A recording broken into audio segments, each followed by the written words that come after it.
გადაცემისთვის გზავნილი საზოგადოებას. ყოველ დღე, შაბათ-კვირის გარდა, ჩვენი ტელევიზია გთავაზობთ გადაცემათა ციკლს გზავნილი საზოგადოებას, სადაც მოზარდები მათთვის აქტუალურ თემებზე საუბრობენ. ჩვენში ღვთის მადლით არის ძლიერი გენი, ისეთი გენი, რომელიც იყო წმინდა მეფე დავით აღმაშენებელში, წმინდა თამარ მეფეში. ჩვენში არის სისხლი და ხორცი ჩვენი წინაპრებისა. სრულიად საქართველოს კათოლიკოს პატრიარქი ილიამ მეორე. გადაცემის სპონსორია კერძო სკოლა ლიცეუმი კვირიკე. ალექსანდრე ყაზბეგის 47. სკოლა ლიცეუმი კვირიკე, მომავლის საქართველოსთვის. ადამიანებს ერთმანეთის საქციელში კარგის დანახვა უჭირთ და უფრო მეტად უადვილდებათ ცუდის დანახვა და ეს არის ყველაზე დიდი პრობლემა ჩემი აზრით ამ ეტაპზე. იქიდან გამომდინარე, რომ ყოველთვის გიადვილდება, რომ ადამიანს რაღაცა ცუდი გამოუნახო. ცდილობ, რომ აი ყველაფერში ეჭვი შეიტანო და ეს როგორც სხვის მიმართ ამჟღავნებს ცუდ დამოკიდებულებას, აქედან გამომდინარე, შენც დაძაბული ხარ და დათრგუნული და აქედან გამომდინარე ვთვლი, რომ უფრო კარგი იქნება ადამიანებმა კარგი დაინახონ ერთმანეთში და თუნდაც ცუდის დანახვის შემთხვევაში ეცადონ ის კარგი გაიხსენონ, რათა გაანეიტრალონ ის ცუდი აურა, რომელიც ექმნებათ ვიღაცის მიმართ. როდესაც მოვდივართ სკოლაში, ყველა უკვირდება რა გაცვია, როგორ გამოიყურები, ვისთან ერთად დგახარ და ასე შემდეგ. ლამის გეცენ და იარლიყი ამოგიტრიალონ რა გაცვია და რატო გაცვია. და ანუ მინდოდა ამის თქმა, რომ არ არის აუცილებელი შევაფასოთ ბავშვები ვიზუალურად და ჩაცმით, იმიტომ რომ არსებობს ძალიან ბევრი გაჭირვებული ოჯახი საქართველოში, რომელსაც უბრალოდ არ შეუძლია, რომ უყიდოს ბავშვს ის ბრენდები, რომელსაც დიდ მნიშვნელობას აქცევენ დღევანდელი თინეიჯერები. ბავშვებში ძალიან ბევრი პრობლემაა, მაგრამ ანუ ერთ-ერთი ყველაზე აქტუალური თემა არის დაცინვა. ძალიან ბევრი გოგოსაც და ბიჭსაც გონიათ, რომ თუ სხვას დაცინავენ და დაჩაგრავენ, უფრო მაგარი გოგოები და ბიჭები გამოჩნდებიან სხვების თვალში, უფრო ამაყრდებიან მეგობრების თვალში, უფრო დააფასებენ. ან თქვათ გოგობიც მოეწონება ბიჭი გოგოს გაიბრანჭება ამით და ეს არის ძალიან ცუდი, იმიტომ რომ ვერავინ ვერ ხვდება როგორი ცუდი არის. ანუ იმ ადამიანს შეიძლება ის რაღაცაზე დაცინოს ადამიანმა, რომ არც იცის ისტორია, არც იცის რა ხდება მის ირგვლივ და ანუ ცუდად გამოვიდეს ის ადამიანი, შეიძლება ძალიან ცუდად გახდეს და ძალიან ცუდი ზეგავლენა მოახდინოს ამან და ამიტომ არის ძალიან ბევრი ადამიანი დეპრესიაშია ამას აქშივე. მეგობრებს არჩევენ ზოგი ფიზიკურობით, ზოგი ჩაცმულობით, იმას არავინ არ უკვირდება როგორი ხასიათი აქვს ადამიანს, როგორ აზროვნებს. ძალიან ბევრი არის ეს ადამიანი და ძალიან ბევრი ადამიანი ამ ძალიან ცუდად გრძნობს თავს, იმიტომ რომ უნდა მეგობარი და დასცინიან, არ ემეგობრებიან, იმიტომ რომ ცუდი ფეხსაცმელი აცვიან, ცუდად გამოიყურება. და ეს ჩემი აზრით ძალიან არასწორია, იმიტომ რომ არავის არ აქვს იმის უფლება, რომ სხვა ადამიანი განსაჯოს და დასცინოს. ყველაზე დიდი პრობლემა ალბათ დღეს ადამიანებში ის არის, რომ ერთმანეთის დობა დაკარგეს მათ და ანუ არიან, აი რაც არ უნდა კარგი გაუკეთო ადამიანს, მაინც უმადურობას გამოხატავენ და არ არიან მადლიერები და უბრალოდ რაც არ უნდა კარგი გაუკეთო, მადლობასაც არ გადაგიხდიან და ეს ძალიან დიდი პრობლემა არის დღეს, თუნდაც ახალგაზრდობაში, ასევე უკვე საკმაოდ ასაკში შესულ ხალხსაც აქვს ეს პრობლემა. ჩვენ თაობას მუდამ აკრიტიკებენ უფროსები ყოველთვის. ამიტომ ყველას ვთხოვ ძალიან, რომ არ არის საჭირო, რომ ყველაზე ესე იფიქრონ და ესე საჯაროდ გამოაცხადა, რომ მთელი თაობა არის უზრდელი და ცუდი, ამიტომ განსაჯონ და სხვანაირად იფიქრონ, რა ჩემი აზრი ესაა.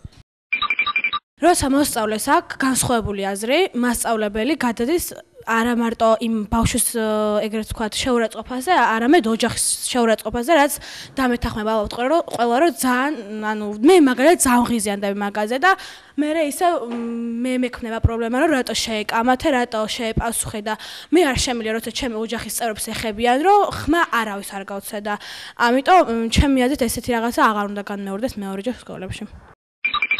უმეტესობა ბიჭების კონფლიქტით იკვიდრებენ ადგილს სხვადასხვა სკოლაში, თუნდაც ახალგადმოსული ბავშვები, თუნდაც უკვე მოსწავლეები ამ სკოლის თავიდანვე კონფლიქტი არის ერთ დღევანდელი საზოგადოების დიდი პრობლემა, იმიტომ რომ თუნდაც გოგოები ჩხუბობენ, თუნდაც მშობლებს ეჩხუბებიან, არა მარტო ერთმანეთში თავის ასაკის ადამიანებში, ეჩხუბებიან ასევე მშობლებს და უფროსის პატივისცემა აქვთ უმეტესობა ბავშვებს დაკარგული ერთმანეთის მიმართ. დღესდღეობით მასწავლებლებს ძალიან ცუდი დამოკიდებულება აქვს მოსწავლეებთან, იმიტომ რომ ზოგ-ზოგიერთი მასწავლებელი ბედავს იმას, რომ მიაყენოს ფიზიკური არა, მაგრამ სიტყვერი შეურაცხყოფა მოსწავლეს და მოსწავლე ოდესაც უკვე აბრუნებს მის წინადადებას მისივე საპირისპიროდ, ამაზე თვითონ მოსწავლე იჯდება, მასწავლებელს კი არანაირი პასუხი აღარ მოეთხოვება. მოსწავლე მხოლოდ მასწავლებლის დანაშაულს ხედავს და იმას ვერა რომ თვითონაც რაღაცას უშავებს და თვითონაც უზრდილოდ ექცევა მასწავლებელს და ეს იმას წინს და ამას ის ვერ ხედავს და ვერ ამჩნევს და დადებითი დამოკიდებულება რომ იყოს მასწავლებელსა და მოსწავლეებს შორის უფრო უკეთესი იქნება და არც ის არ მოხდება რომ მასწავლებელი მიაყენებს შეურაცხყოფას მოსწავლეს და არც მოსწავლე მასწავლებელს და კიდევ ერთ-ერთი მთავარი პრობლემა საზოგადოებაში არის ზეპოლიტიზირება, ყველგან არის პოლიტიკა. დაიკარგა ინტერესი კულტურისადმი, რელიგიისადმი, სკოლას აღარ გავს, მასწავლებელი, მოსწავლე ყველა არის პოლიტიზირებული და დაეკარგა ყველაფერს ინტერესი. და ყველგან არის პოლიტიკა. ჩემი აზრით ეს ძალიან არასწორი არის და ფიქრობ, რომ ეს უნდა გამოსწორდეს და ადამიანებში უნდა ჩაისახოს სხვა ინტერესებიც. პრობლემა მოზარდებში ეს არის აგრესია, უკვე როგორც თანატოლებთან, ასევე უფროსებთანაც აგრესიულად არიან, უფრო მშობლებსაც უკვე აგრესიულად ეპასუხებიან და აგრძელებენ ამას და ალბათ კიდევ ერთი პრობლემა ეს არის აი მავნე-ჩვევებთან დაკავშირებით რაღაც უკვე ჩვევად ექცა ყველას რაღაცის გაფუჭება იქ ვთქვათ და როგორც თავისას ასევე სხვისაც აფუჭებს და ეს არ აწუხებთ უკვე მათ ჩემი აზრით ეს აგრესია ასე ჰაერიდან არ ჩნდება და მხოლოდ მოზარდებს არ მევზმოთ ამათ ბრალი. ვიღაცა ეხა შემთხვევით და აი ესე არაფრის გულისთვის არ მოვა და რაღაც აგრესიას არ გამომჟღავნებს შენს მიმართ. ეს რაღაც ფაქტორებიდან არის გამოწვეული. მაგალითად იმით რომ ეხა ძველი თაობა გვაკრიტიკებს, ახალ თაობას არაფრის მაქნისებს გვეძახის, ხო? იგივე მშობლებისგანაც შეიძლება, მასწავლებლებისგან შენ ვერ ჩააბარებ, არაფერს არ გაკეთებ. ეს ჰაერიდან წამოსული აგრესია არ არის ჩემი აზრით. ადამიანებს არ აქვთ მიტევების, ანუ პატიების უნარი უკვე და არა მარტო მოსწავლეებს, უკვე უფროს თაობასაც დაეტყო ეს ყველაფერი. როდესაც რამეს გააკეთებ და იმას მართლა მოინანიებ გულით, შემდეგ იმდენი კარგის კეთება გიწევს მისთვის, რომ ამან ეს გაპატიოს, მაგრამ ძირითადად ეს ამას შედეგი არ აქვს. ასევე მინდა ვთქვა ბილდ სიტყვაობაზე. უკვე გოგონებიც იმდენად იხმარობენ ამ ცუდ სიტყვებს და ბიჭებიც უკვე ქალებთან აღარ ერიდებიან ასეთების თქვა. თითქოს გაუფასურდა ის ფაქტორი, რომ ხარ მანდილოსანი და აღარ იქცევი ასე. ასევე მინდა ვთქვა, რომ უკვე სწავლასთან დაკავშირებით, როდესაც თითქოს აი კარგად სწავლობ, არის რაღაცნაირად, რომ აი ადრე იყო, ეხლა უკვე შედარებით გამოსწორდა, რომ რას ქვია შენ კარგად სწავლობ და ყველას უკვირს, რომ უი 10-ზე როგორ სწავლობ, ასე ამდენი 10-იანი როგორ ყავს. გარეთ გასასვლელი დრო გრჩება და ასე შემდეგ. ჩვენი ასაკის ბავშვებს არ აქვთ ჩამოყალიბებული თავისი საკუთარი აზრი, აყოლილები არიან ერთმანეთზე.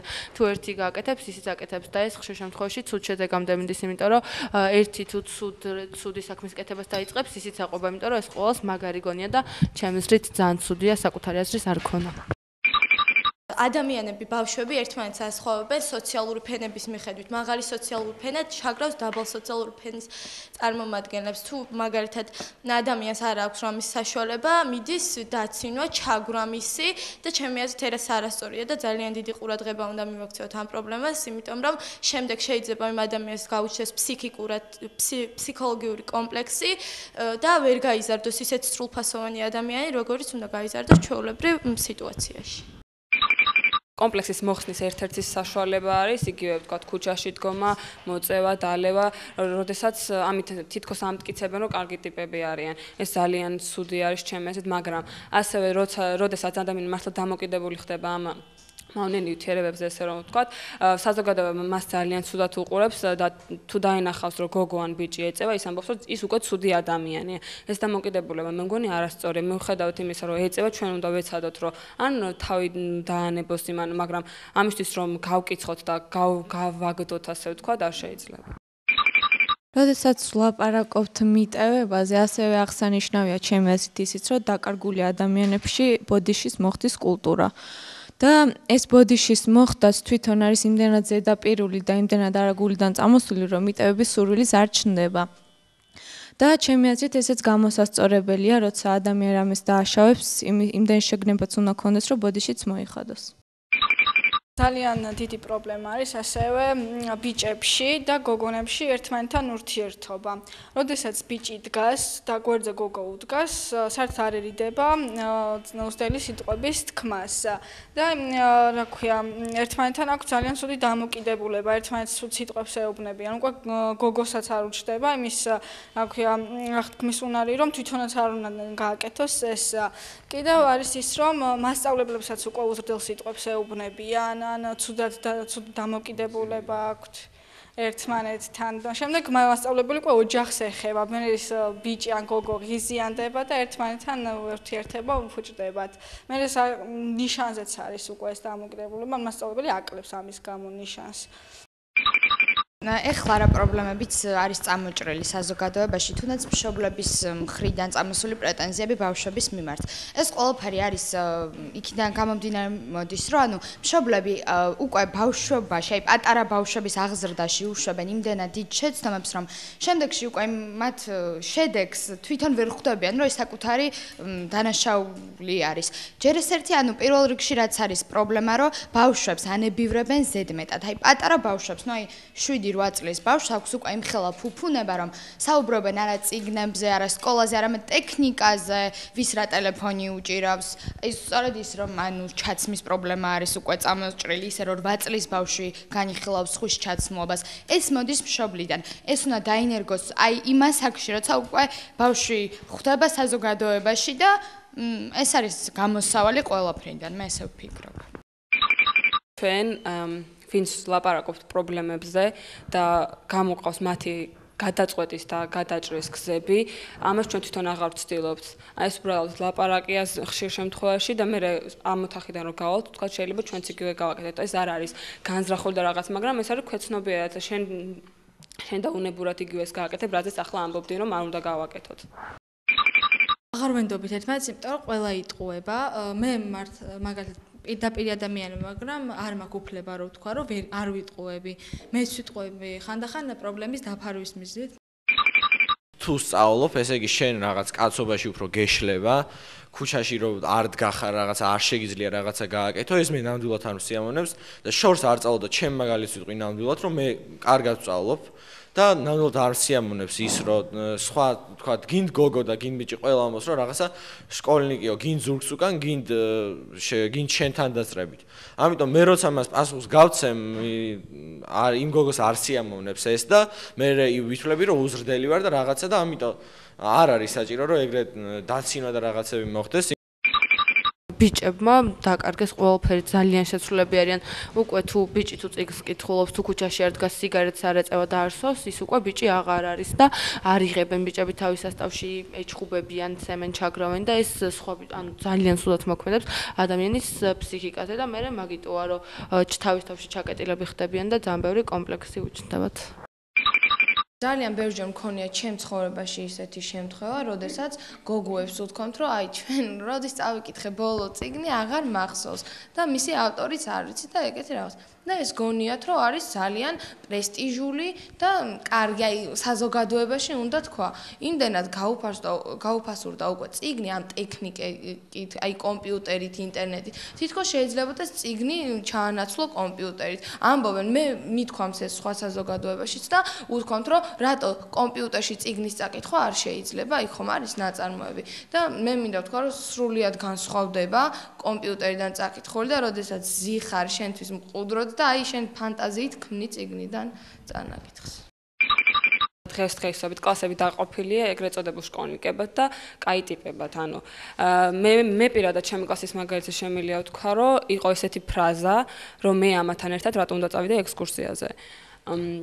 და კითხვა რაც შეეხება მხატვრული ლიტერატურის კითხვას, რომ ვიყავ ჩაბმული ერთ-ერთ დისკუსიაში, სადაც განიხილებოდა უცხოური ლიტერატურის მრავალი ძეგლი, ასე ვთქვათ, და როდესაც ძალიან ბევრზე არა, მაგრამ საშუალოდ ნახევარზე მქონდა ჩემი აზრი და ვამბობ, ეს მომეწონა, ის არ მომეწონა, ერთი შემოbrunდა უნდა და მიკითხა, რომ ამდენი წიგნი მართლა წაიკითხე, ეს გაოცება არის, რომ უკვირთ რატო კითხულობს ხალხი წიგნს. უფროსი ადამიანი ყოველთვის უნდა იყოს მაგალითი იმ ბავშვისთვის, რომელიც ახლა იწყებს იმ ცხოვრებისეულ პრობლემებთან ჭიდილს, რომელიც მერე მთელი ცხოვრება სისხლს გაუშვებს, რასაც ქვია. მე ვფიქრობ, რომ აი სკოლის ვითარებაში აუცილებელია იყოს ფსიქოლოგი.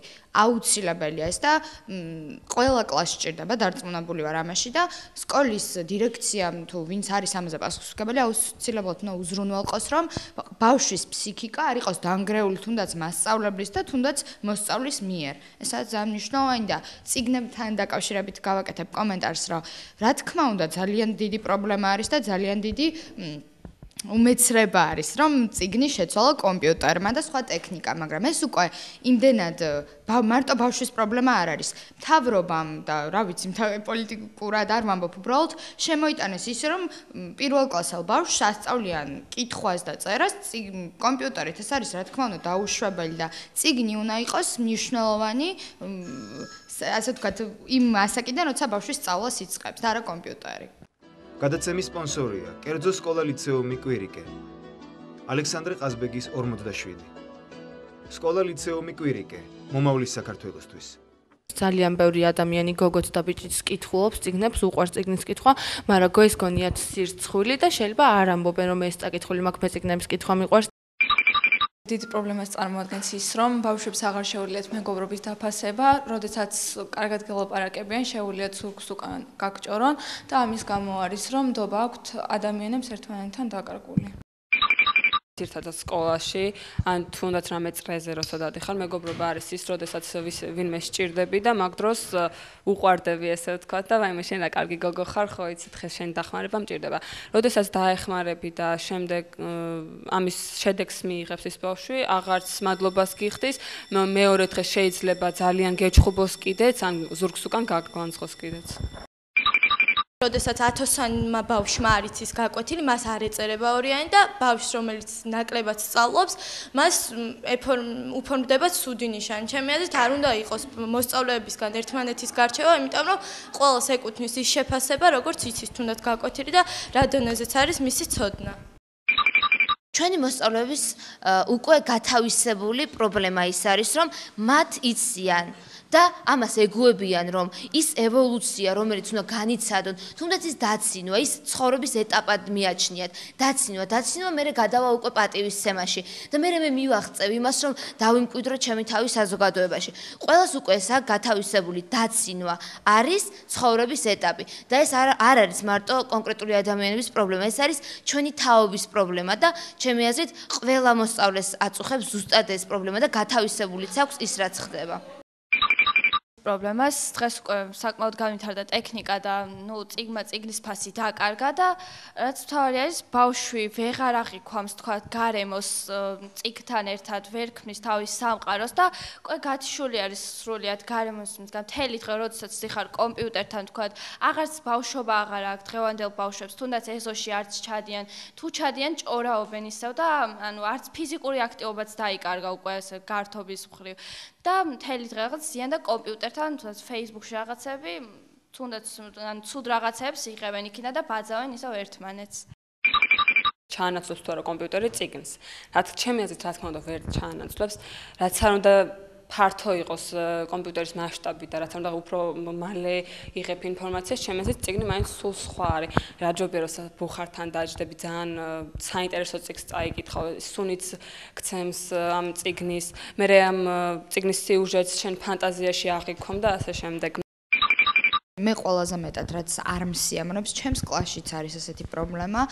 ხდება ის, რომ ადამიანის შინაგან სამყაროს, ასე ვთქვათ, ვერ აღიქვამ, რა თქმა უნდა, მის შიგნით რა ხდება, ვერ გაიგებ შენ. და შესაბამისად, რა თქმა უნდა, ისიც არიცი, რა ეწყინება და რა არა, მაგრამ ხუმრობა გახდა ისეთი, ასე ვთქვათ, ანუ შეურაცხყოფას აქვს ხუმრობის სახე და ეს არის ძალიან ცუდი.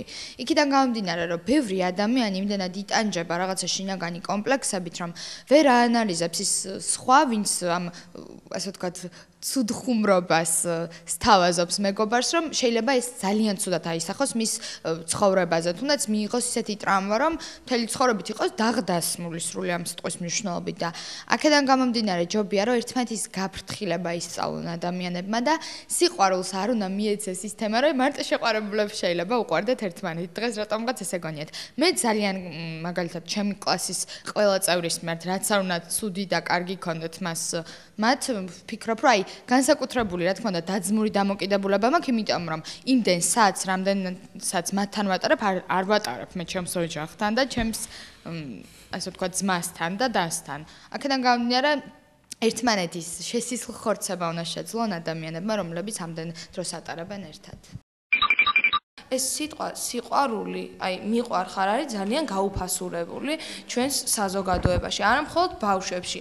აი ბიჭებს ხო აქვთ იმის კომპლექსი, როდესაც დედასთან ერთად მოდიან, ან დედას ჩაეხუტონ, ან დედას გოგოს დასანახად უთხრა დე მიყვარხარ. ამას რა ჯობია, მე ბიჭებში ძალიან ვაფასებ ამ დამოკიდებულებას და იმდენად უკვე გოგონებიც ხშირად იცვლიან ამ შეყვარებულებს, თითქოს ბევრი შეყვარებულის ყოლა რაღაცა პრესტიჟია ან რამე პლუსს გიწერს საზოგადოებასთან მიმართებაში. კლასები არის დაყოფილი, ანუ კლასში მოსწავლეების ჯგუფი არსებობს, რომლებიც განსხვავდებიან დაუშვათ სხვა ჯგუფისგან. ისინი ფიქრობენ, რომ არიან საუკეთესოები კლასში და ასე ვთქვათ, იმ ბავშვებს დასცინიან დაუშვათ მეორე ჯგუფს, რომელიც ჩვეულებრივად იცმობენ, ჩვეულებრივად სწავლობენ არც 10-იანებზე, არც დაუშვათ 2-იანებზე, არიან საშუალო ფენის წარმომადგენლები. თუნდაც ექსკურსიაზე, როდესაც კლასი მიდის, უნდა იყოს კლასი უნდა გამოხატოს ერთმანეთის მიმართ სიყვარულს, უნდა უყვარდეს ერთმანეთი, რაც ვფიქრობ, რომ ეხლანდელ კლასებში არ გამოიხატება. როცა შენ დაცინი სხვას, ეს არის თავდაცვის ფაქტორი. დაცინი სხვას, იმიტომ რომ არ გინდა დაქცინონ შენ. როცა ჩვენ ვამბობთ, რომ ეს ძალიან ცუდია და ყველას მივუთითებთ თავიანთ შეცდომაზე, პრობლემა ის არის, რომ ჩვენ თავში ვერ ხედავთ პრობლემას. და ვთვლი, რომ აუცილებელია ყველა მიმუშაოს თავის თავზე და არ შეუქმნას არც სხვას პრობლემა ამასთან დაკავშირებით და არც თავის თავს. მთელი საქართველოს მასშტაბით საზოგადოებაში ერთმანეთის მიმართ შურმა, ბოროტებამ, დაცინვამ გამოიწვია აგრესია მოზარდებსა, თუნდაც უფროსთაობას ერთმანეთის შორის. მათ აღარ იციან, პატივს აღარ ცემენ ერთმანეთს, უკვე რა ქვია, ერთმანეთს დასცინიან და კიდე რა ვიცი, ზღვარსდება მათი ურთიერთობა და მე ვფიქრობ, რომ ერთმანეთის მიმართ დაყარდეს სიყვარული, პატივისცემა, ურთიერთგაგება, გამტანობა და ასთავარია მეგობრობა. ადამიანებმა დაკარგეს ერთმანეთის მოსმენის კულტურა. აი არავინ აღარ გეკითხება უკვე შენ რატო გააკეთე ეს ცუდი საქმე, არც მიზეს გეკითხებიან და არ გისმენენ. რაღაცაიდან ხო შეიძლება გამოწვეული იყოს ეს, რასაც მე ვაკეთებ და ძალიან დიდია როგორც უფროსებში, ასევე ახლანდელ თაობაში, რა თქმა უნდა, აღარ აქვთ ეს კულტურა და თუნდაც მასწავლებელი, როდესაც თქვა გააკეთებ ცუდს, არ გისმენს შენ და არ აინტერესებს ის მიზეზი, რატო გააკეთებ. მე მაღიზიანებს ბავშვების ის დამოკიდებულება, როდესაც ისინი ერთმანეთს არჩევენ დონის და ფენის მიხედვით და ერთმანეთს ეუბნებიან ეს მეგობრები, ვთქვათ, რომ აი ხა იმასთან არ ვიმეგობრო, ჩვენი დონის არ არის, ჩვენი ფენის არ არის და მინდა რომ იმედი გაუცრო და ვუთხრა, რომ ბატონყმობა საქართველოში 1864 წელს დამთავრდა რა. ჩვენი დამოკიდებულებას უფროსებისადმი არ არის მაინდა-მაინც სახარებიელო.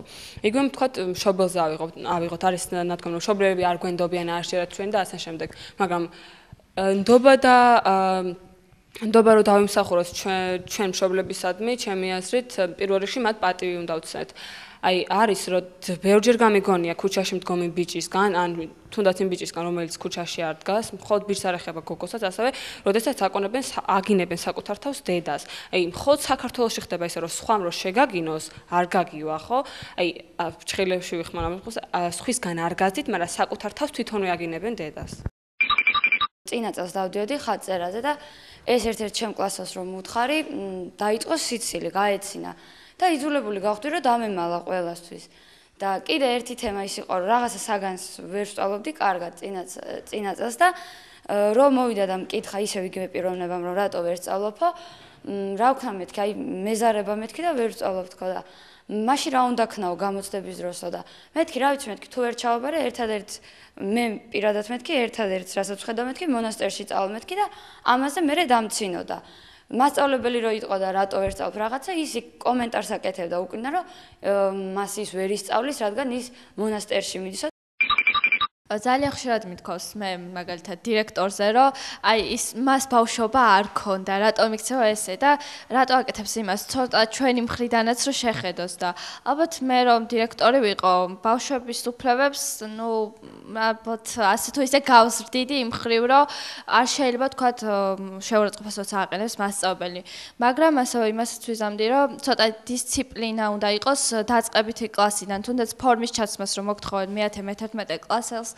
ეს უკვე ნუ არ დაგემორჩილება შენ და არ არის მიჩვეული და ვერ აიძულებ მას და ეს უნდა განვითარდეს პირველი კლასიდან და ალბათ პირველ რიგში ამას გავაკეთებდი და არ შევზღუდავდი ასევე არც მასწავლებლების და არც მოსწავლეების ურთიერთობას და მაქსიმალურად შევეცდებოდი რომ მომეგვარებინა ასე ვთქვათ ურთიერთობა მათ შორის თუ რაიმე იქნებოდა ესეთი მოუგვარებელი მაღალკლასელების მხრიდან ძალიან არის კრიტიკა დირექტორების მიმართ, როდესაც იგივე ვთქვათ, აი ყველაზე მარტივს ავიღებ გამოცდებზე. ყველა მაღალკლასელს მე-12 იქნება ეს თუ მე-11 და უნდა ყველაფერს ადვილად გადალახვა. ანუ მთავარი რომ გადავიდეს შემდეგ კლასში, დაამთავროს სკოლა და მერე რომ არაფერი არ ექნება თავში, მერე როგორ აპირებს ცხოვრებას. თქვათ, კაი, დავამთავრეთ უნივერსიტეტიც, ისე რომ არც არაფერი არ გვიკეთებია, მერე რას ვაპირებთ, ხო? აი, ჩემი აზრით, ეგ არის, უნდა იყოს გამოცდები რა საკვირველია, იმიტომ რომ ყველა არ იმსახურებს სკოლის დამთავრებას, ყველა არ უნდა ისწავლოს უმაღლესში. იმიტომ რომ ყველამ რო ასე უპრობლემოდ და ადვილად უგამოცდოთ, უყველაფროთ ჩააბაროს უმაღლესში, მე იმ უმაღლესაც რო ასე უპრობლემოდ დაამთავრებენ, მე ხელისუფლებაში თუ სახელმწიფოს მართვაში მოვლენ ისეთი ადამიანები, რომლებმაც არაფერი არ იციან და ჩვენი ქვეყანა კიდევ უფრო უკან და უკან წავა. მე რომ დირექტორი ვიყო, პირველ რიგში ჩემ დამოკიდებულებას შევცვლიდი მოსწავლეების მიმართ. არ ვიქნებოდი არ მექნებოდა ბრძანებლური დამოკიდებულება, იმიტომ რომ ყველაზე მეტად მოსწავლეებს აღიზიანებთ ეს, რომ ვიღაცა გაიძულებს რაღაცას და რაღაცა წესების, ანუ ისეთი წესების მასში ისეთ წესების შუაში გაყენებს, რომ შენ უბრალოდ არ შეგიძლია რომ რა ქვია, შენი აზრი გამოხატო, ისა ვერც კი უბედავ რომ უთხრა რომ იცით, რა ქვია, დირექტორი რომ იქნებ უფრო გაგებით მომეკიდოთ. იმასაც კი ვერ ეუბნები დირექტორს. ეხლა, იმიტომ რომ ეს შეპასუხებას კი ისეთ რაღაცად ითვლება, რომ რა ქვია, უზრდელი, საერთოდ განიხილება მე შენი საერთოდ მთელი სკოლაში შენი მოღვაწეობა, შენი ნიშნები. არ უნდა იყოს ჩემ ეზეთ, არ უნდა ღებულობდნენ მოსწავლის შენიშვნას, ესე მძაფრად დირექტორი არ უნდა ღებულობდეს და არ უნდა იყოს ესეთი ძალიან არა, ანუ ნდობა არა აქვს ჩვენ დირექტორს ჩვენ მიმართ, მე ესე მგონია, იმიტომ რომ კლასში როდესაც შემოვა 10 ჯერ და 10-ვე ჯერ როულს შეგიმოწმებს და რაღაც ისე შემოგხედავს, რომ ხო შეიძლება გაგებით მოეკიდო, თუნდაც იმას, რომ ეს დამრჩა ხო ეს როული, არასდროს არ მოხდა, მაგრამ დამრჩა და რატო უნდა დაწერო ორიანი? ხო შეიძლება ერთხელ აპატიო მოსწავლეს და გაუგო. პირველ რიგში შემოვიტანდი საგან რელიგიას, სადაც სახარებას გვასწავლდნენ, იმიტომ რომ ყველაფერს გვასწავლიან ამის გარდა, მაგრამ უმეტესობა ვისთვისაც მიკითხავს ან გამიგონია, არასწორად იციან ან უმეტესობამ არ იცის ბიბლია, დაახლოებითაც ზოგმა არ იცის და ერთადერთი უშეცდომო წიგნი, რაც კი ოდესმე დაწერილა, არის ბიბლია და მაგის გარდა ყველაფერს გვასწავლიან და კარგი იქნებოდა თუ იქნებოდა ეგ საგანი. მე რომ სკოლის დირექტორი ვიყო, პირველ რიგში დავიჭერდი მეგობრულ ურთიერთობას ბავშვებთან, მაგრამ რა თქმა უნდა რაღაც დისტანციაზე ვიდგებოდი, იმიტომ რომ ახლანდელ თაობას ძალიან ბევრი რამე ეშლება. ასევე ძალიან მაწუხებს ის ფაქტორი, რომ სამასწავლებლოში ყოველთვის ხდება ბავშვებზე ჭორაობა. დირექტორმა მე თუ მკითხავთ, როგორმე უნდა დაარეგულიროს ეს ფაქტი. იმიტომ რომ როდესაც ერთ მასწავლებელს გააბრაზებს ბავშვი, ხო, ეს გადადის ყველა მასწავლებელთან. ეს მასწავლებელი სამასწავლებლოში ყვება საკუთარ ვერსიას ამ ყველაფრისას და შემდეგ ბავშვის მიმართ იქნება ნეგატიური დამოკიდებულება და მე თუ მკითხავთ, ეს ძალიან არასწორია. არის ძალიან ხშირად თინეიჯერებში მცდარი შეფასებები და მე იმ შეფასებას ვეღარაფერი ვეღარ გადაგათქმევინებს მეორე მოზარდის მიმართ. მაგალითად, როდესაც უსმენ რაღაც ჯგუფს ან რაღაც წიგნი მოგწონს ან რამე განსხვავებული გემოვნები გაქვს ვიდრე მეორეს, ის კითხავს როგორც უგემოვნო, არაფერი არ იცი, ამას როგორ უსმენ, ძალიან ხშირია კიდე დაბრალება სატანისტობის, როდესაც განსხვავდები ცოტა რაღაც შეხედულებებით. ეგრევე გრაცხავენ სატანისტად. ეს არის ჩემთვის ძალიან მიუღებელი და ასე არ უნდა იყოს ჩემი აზრით. გადაცემის სპონსორია კერძო სკოლა ლიცეუმი კვირიკე. სკოლა ლიცეუმი კვირიკე, მომავლის საქართველოსთვის.